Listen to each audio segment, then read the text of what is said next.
Hello hi, ये मैंने stick का हाईलाइट लाया है। ये आप घर में ही बैठ के अपना हाईलाइट कर सकते हैं पर प्रिकॉशंस के साथ। ये बुक्स दी है, इसमें आपके पास बहुत सारे कलर के ऑप्शन आते हैं।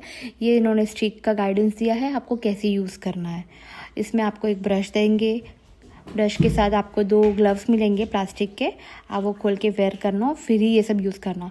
फर्स्ट स्टेप में आपको मिक्स ब्लेंडर और डेवलपर को मिक्स करना है। फिर आपको एक शैम्पू भी दिया गया है और दूसरे स्टेप के लिए आपको कलर वेरिएंट एंड डेवलपर को मिक्स करना है। तो चलिए हम लोग पहले एक नॉन मेटेलिक बॉल लेना है और नॉन मेटेलिक बॉल के साथ मैंने फॉइल्स भी कट कर रखे थे क्योंकि मैं प्लानिंग में थी आज करने के। तो पहले ब्लॉन्डर पाउडर, पर एक चीज़ का याद रखिएगा, जैसे ब्लॉन्डर पाउडर डालते हैं ना तो ये पता है ये इसमें वो उठ रहा है, धुआं उठता है, वो नाक में जाता है। If you have allergy with it, please नाक पे आपने मास्क लगाओ और फिर यूज़ करो। और मैंने ग्लव नहीं यूज़ किया था पाउडर डालते वक्त, तो ये गलती आप मत करिए। आप पाउडर ग्लव्स पहन के ही सब कुछ मिक्स करिएगा, ठीक है। कोई भी प्रिकॉशंस विदाउट मिस नहीं करना है, प्लीज़। सब करने के लिए अपने को यूज़ करना। और ये ज़्यादा लंबे बालों के लिए नहीं है गाइस, ये बहुत कम आता है। इसमें आपके पूरे हेयर कवर होते ही नहीं हैं। मुझे लगा था हो जाएंगे, बट वो बहुत छोटा सा पेस्ट बना। वो देखिए एकदम ब्लू कलर का पेस्ट बनता है, वो भी बहुत कम। ये आपके पूरे बाल कवर भी नहीं कर पाता। आप मेरे बिफोर हेयर्स देख रहे हैं और आफ्टर हेयर्स भी मैं आपको दिखाऊंगी।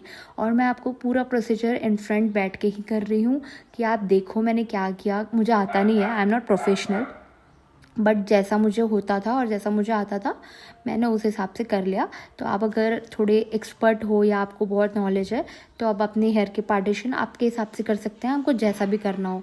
अब मुझे तो कुछ भी नॉलेज नहीं था, ना मुझे दिख रहा था, तो मुझे जो समझ में आ रहा था मैं एडजस्ट करते गई। बट हाँ, एंड का रिज़ल्ट देखना मत भूलना, बहुत ही अच्छा रिएक्शन मतलब रिज़ल्ट आया है मेरे हेयर का, मुझे बहुत पसंद आया। हाँ, मजाक मस्ती में बनाया बट आई लव्ड इट। आपको अगर पसंद आए तो प्लीज़ गाइस डू सब्सक्राइब मी। मैंने फ़र्स्ट टाइम अटेम्प्ट किया है सब चीज़, और आपके लिए की है कि मैं अपने दोस्तों को कुछ गाइड कर सकूं, क्योंकि पार्लर में ना हर कोई नहीं जा सकता यार। बजट ही उनका 5-5 हज़ार से स्टार्टिंग होता है। हाईलाइट बैलेज, हाँ वो प्रोफेशनल है, बट हमारी इच्छा होती है और मनी नहीं होता है ना, तो we can't do it, right. Struggling भी होती है, कोई कोई लोग नहीं कर सकते इतना एफर्ट। अभी तो ऑलमोस्ट हर कोई ब्लॉग कर रहा है, ब्लॉगिंग कर रहा है, बट इतनी जल्दी अर्निंग नहीं होती है ना, टाइम लगता है। तो अगर आपके पास बजट नहीं है और आप घर में ही बैठ के करना चाहते हो, आपकी बहुत इच्छा है, बहुत ज़्यादा इच्छा है, तो आप ये कम बजट में कर सकते हो। ये सिर्फ आपको 250 तक आ जाता है। और अगर आपको ये प्रोडक्ट चाहिए होगा तो प्लीज़ मेरे डिस्क्रिप्शन में मैं लिंक डाल दूँगी। आप फ्लिपकार्ट, अमेज़ॉन, मीशो कहीं से भी ऑर्डर कर सकते हैं, या फिर नियरेस्ट शॉप में मिल जाए आपको तो वो भी। इसमें पता है बहुत सारे ऑप्शन भी है स्टिक में, राइट। रेड कलर भी इसका बहुत एलिगेंट था, रेड, ग्रीन, येलो, ब्लू, और कलर ऑप्शन मिल जाएंगे आप लोगों को। आपको जो भी ऑप्शन चाहिए होगा ना आप यूज़ कर सकते हैं। ये मैं अनइवन तरीके से कर रही हूँ, I am literally not professional, still I did it everything. पहले तो मैं हाथ में ग्लव्स लगाना भूल गई थी और वैसे ही मैं ब्रश से कर रही थी। फिर at last I thought I should use bra, और ये पता है मुझसे गलती हो गई और मैंने एकदम स्कैल्प पे ज़्यादा कर दिया और बाकी साइड जगह लाइट। ऊपर से पेस्ट भी ज़्यादा नहीं था भाई, जैसा था वैसे ही बना डाला। पर खैर रिज़ल्ट तो अच्छा आया है, इसलिए मुझे पसंद आया। अगर मैं अपने बाल ख़राब कर देती ना तो मैं सच में आप लोगों को बताती कि आप प्लीज़ घर में मत करिए। But and result was okay, so I loved it what ever the procedure was. हाँ, पर इसके लिए एक चीज़ नोटिस करना हमेशा, आप जब फर्स्ट बार में जो लगाएंगे ना, ये फर्स्ट पार्ट है, फर्स्ट स्टेप है, इसके लिए आपको बाल सूखे ही रखने हैं और कुछ भी ऑयल नहीं लगाना है या गीले नहीं करना है, नहीं तो वो कलर नहीं पकड़ेगा आपके हेयर में, ठीक है। ये सब जब मैंने किया तो मैंने बाल रफ़ी रखे थे, like I was unwashed hair थे, मैंने वॉश ही नहीं किए थे ना, ऑयल लगे थे। तो जैसे थे मैंने उस वे में उन्हें कर दिया, कवर अप करके मैंने उनका पूरा फॉइल में लगा दिया। अब वो फॉइल भी ऐसा था कि मुझे समझ ही नहीं आ रहा था, क्योंकि मैं चारों तरफ देख नहीं सकती थी, there was no one to help me. But जैसे जैसे मुझे समझ में आया मैंने कर लिया। और अगर आपको टिप्स कलर करना अच्छा लगता है ना तो आप कर सकते हैं। और एक और बात का याद रखिए गाइस, कि कोई भी रूट से टच करके नहीं एप्लीकेशन करना है, क्योंकि कैसा रूट में होता है ना तो हमारे स्कैल्प में प्रॉब्लम हो सकती है, इचिंग हो सकती है, इसीलिए वहाँ से हमेशा डिस्टेंस रखना बहुत ज़रूरी है। कोई भी चीज़ आप यूज़ करो तो उसको स्कैल्प में मिक्स मत करिएगा, उससे रिएक्शन होता है, हो सकता है हेयर फॉल ज़्यादा हो जाए आपको या कोई अलग रिएक्शन हो सकता है। तो प्लीज़ वो सब चीज़ों का ध्यान रखिए। और धीरे धीरे आराम से करिए हर चीज़ जैसे मैंने किया है। मुझे I am not professional but मैंने कर लिया है भाई, आप भी कर लो, ये तो कर ही सकते हो आप भी। देखो मैंने एंड के मेरे 4 टिप्स, 2 इधर साइड और 2 इधर साइड मैंने फॉइल लगा दिए, आधे आधे करके मैंने कलर मार दिया था। मैंने बोला अब जो होगा जैसा होगा at the and I will see the result. और बच्चा कुचा जितना भी था वो लगा लिया। और गाइस ये बात हमेशा याद रखना, अगर आपके हेयर शोल्डर से थोड़े बड़े हैं ना तो आपके लिए वो पॉसिबल नहीं है एक में आना।